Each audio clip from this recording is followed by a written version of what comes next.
सभी ने सुनी रजत की बात। गुम में किसी के प्यार की अपकमिंग एपिसोड की लेटेस्ट न्यूज़ लेकर आगे दोस्तों। जहां वाले एपिसोड्स में आप देखेंगे आशिका जब अपने ही बातों में फंस जाती है और जग्गू सारा सच बाहर ला देता है कि किस तरीके से रजत ने मिलकर और आशिका और अर्श ने मिलकर सबूत को मिटाए हैं।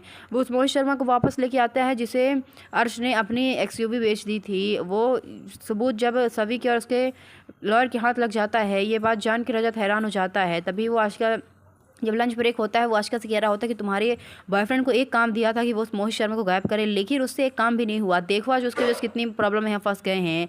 तब आशिका भी अर्श के ऊपर चिल्लाती हुई कहती है कि मैंने अर्श से कहा था, उसे बहुत अच्छे तरीके से समझाया था कि तुम इस मोहित शर्मा को हैंडल कर लो, लेकिन उसने क्या किया। अब क्या होगा रजत, मुझे कुछ समझ में नहीं आ रहा है। अगर ये बात बाहर आ गई तो हम क्या करेंगे।